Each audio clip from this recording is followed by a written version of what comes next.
ఒకవేళ గనక ఈ సినిమా సీక్వెల్ కానీ లేకపోతే మళ్ళీ చేస్తే ఎవరు చేస్తే బాగుంటుంది? ఇంక డౌట్ ఎందుకండి, నేనే అని అనలేను.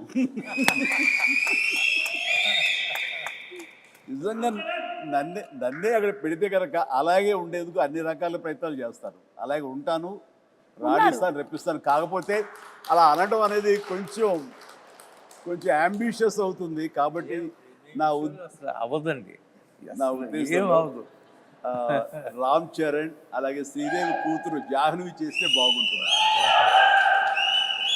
So I think this is big breaking news. Ram Charan గారు అండ్ జాహ్నవి గనక జగదేక వీరుడు అతిలోక సుందరి మనకి పార్ట్ 2 కానీ సీక్వెల్ కానీ వస్తే it will be super fantastic. So ఇప్పుడు అందరి నెక్స్ట్ జనరేషన్ వాళ్ళు ఈ జగదేక వీరుడు అతిలోక సుందరి చేస్తే, అంటే జాహ్నవి, రామ్ చరణ్ అండ్ అనుకుంటే నా ప్రొడ్యూసర్గా వాళ్ళ కూతుళ్ళు అనుకుంటే వీణ పర్యవేక్షణ ఉండాలి, ఖచ్చితంగా ఒక నిఘా ఉండాలి. వాళ్ళ అల్లు డైరెక్ట్ చేసి సరిపోతుంది. నాగశ్విన్ గారు, be ready for Jagadeka Veerudu Athiloka Sundari part 2. ఇది లిఖించబడింది, ఖచ్చితంగా ఇది చరిత్ర అవుతుంది. బట్ రాఘవేంద్ర గారి పర్యవేక్షణలో జరగాలి. అండ్ నాగ్ అశ్విన్ దీన్ని డెఫినెట్గా జస్టిఫై చేయగలడు. ఖచ్చితంగా అది నేను ఫస్ట్ కాపీ ఖచ్చితంగా చూస్తాను. Super sir, super. ఒక 9 ఫోటోస్ చూపించబోతున్నాము, ఎందుకంటే మే 9న రిలీజ్ అవుతుంది సినిమా కాబట్టి 9 ఫోటోలు. ఈ 9 ఫోటోల వెనకాల ఉండేటువంటి కథ ఏంటో మీరు మాకు చెప్పాలి. అమరీష్ పురి గారు, అశ్విని దత్ గారు, సార్ మీరే చెప్పాలి. చిరంజీవి గారు అందరిని బాగా కొడతారు, నన్ను కొంచెం తక్కువ కొట్టమని చెప్పండి. చిరంజీవి గారు అందరినీ బాగా కొడతారు అమరీష్ పురి గారి స్టైల్లో. ఆవాహయామి, ఎంత ఇస్తావు దత్తు అని నాకు అనిపిస్తుంది. దత్ గారు ఇంత ఇస్తానంటున్నారా? అంతే, ఇంత ఇస్తానండి. దత్ గారు మీకేమైనా గుర్తుందా? నాకు గుర్తులేదు కానమ్మా, చిరంజీవి గారు చెప్పిందే కరెక్ట్, ఇంతే ఇస్తానండి.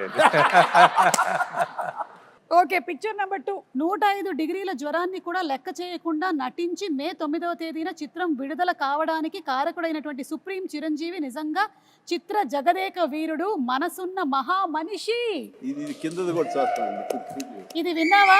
ఇది విన్నావా? విజయవాడలో ₹6.50కి టికెట్ మొదటి రోజున మ్యాట్నీ షో 210 రూపాయలకి బ్లాక్లో అమ్మారట.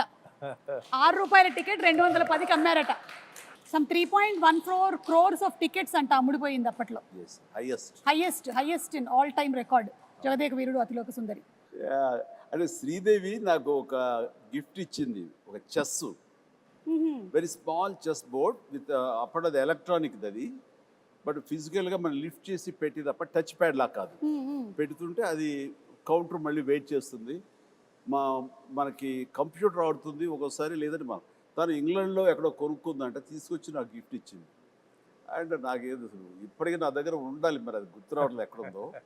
ఖాళీ సమయంలో మీ ఇద్దరం కూర్చుని ఆడుతుంటే అనవసరంగా పెద్ద ఆయన వచ్చి డిస్టర్బ్ చేస్తాను.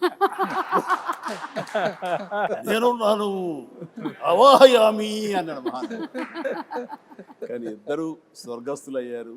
వాళ్ళ ఆత్మకి నిజంగా శాంతి చేకూర్చాలి. గొప్ప స్నేహపూర్వకంగా చేసాము ఈ సినిమా. ఆ సీన్స్ గారు, ఆయన కూడా wonderful artist, wonderful human being అండి బాబా. అక్కడ ఉన్నటువంటి చిరంజీవి గారికి ఇక్కడ ఉండే చిరంజీవి గారికి ఏమైనా డిఫరెన్స్ ఉందా? Nothing at all.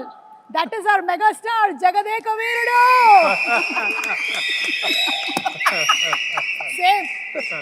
Same to same. అంటే it is not an easy thing Chiranjeevi garu. ఇన్ని సంవత్సరాల పాటు ఆ స్టార్డమ్ మీది అలాగే కంటిన్యూ అవుతూ మీరు ఇప్పటికీ అన్ని సినిమాలు చేస్తూ చిన్నపిల్లల దగ్గర నుంచి పెద్దవాళ్ళ వరకు అందరూ మిమ్మల్ని ఇలా లైక్ చేస్తూ ఉన్నారంటే hats off to you. Great. First షాటా సార్? ఎగ్జాక్ట్లీ. అండ్ ఆ క్యాసినో సీన్ షూట్ చేశారా సార్? ఏమండి, ఆ క్యాసినోకి వెళ్తారు, క్యాసినోలోకి వెళ్తాం కదా, వెళ్ళి అర్ధచంద్రాకారం ఒక కట్అవుట్ ఉంటుంది, దాని వెనకాల ఫోటో దిగితే అది ఎంత ఇంపార్టెంట్ సీన్ అంటే ఆ ఫోటోలో మేమందరం ఉంటాం. నేను పిల్లలు శ్రీదేవితో కలిపి దిగిన శ్రీదేవి గాయబ్ అయిపోతుంది, ఉండదు. ఎందుకు ఉండదు అనే దాని మీద మాకు ఫస్ట్ క్లూ, ఈ అమ్మాయి ఏమన్నా మానవ కన్య కాదా, ఇది అసామాన్య కన్య అనే డౌట్ వస్తుంది. అది సినిమాకి చాలా కీలకమైన సీన్ తర్వాత. కరెక్ట్. అండ్ అమ్మాయి మామూలు మనిషి కాదు అని నా రికలెక్షన్స్లో ఇది ఒక రికలెక్షన్. అది ముహూర్తం షాట్గా పెట్టారు, అక్కడ ఫైట్ అది చేయటం బాగుంది. ఊటీలో సీన్ ఇదేనా సార్? ఇదేనమ్మా నేను చెప్పిన scene. చలికి వణుకుతూ, అదేమో వీళ్ళందరూ అనుకుంటున్నారు చిరంజీవి ఆవేశంతో వణుకుతున్నాడు ఫైట్గా అనుకుంటారు, అది లోపల చలికి వణుకుతున్నారు. ఏదో మ్యాచ్ అయిపోయింది, కుదిరిపోయింది. నేను మటుకు షాల్ వేసుకుని ఉన్నాను చూడ లాస్ట్లో. అదే మీరు షాల్ వేసుకొని ఉన్నారు, మీరు షాల్ జస్ట్ టవల్ లాగా వేసుకొని ఉన్నారు, కానీ మీరు కూడా ఏమి షాల్ కప్పుకొని లేరు అక్కడ. కాదు ఇదేమో బేర్ బాడీ. ఆ చలి అసలు మామూలు చలి కాదు. అప్పుడు ఆంజనేయ స్వామి గెటప్ వేసిన మేకప్ అండ్ స్టిల్ ఇక్కడే ఉన్నాడు. అవునా? ఒకసారి వచ్చి కనిపించవయ్యా శివ. శివ ఆ మేకప్ వేసిన ఆ చేతులు అవి అతను వేయాలి.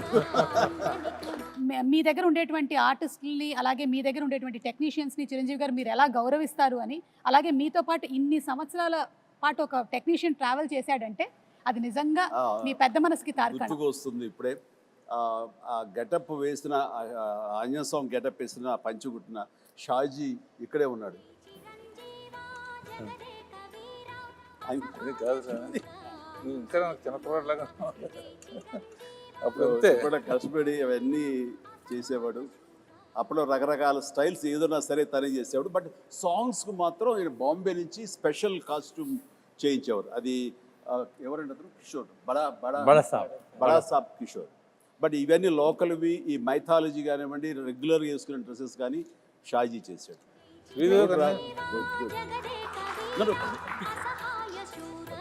షాజీ గారు కంగ్రాచులేషన్స్ అండి మీకు కూడా.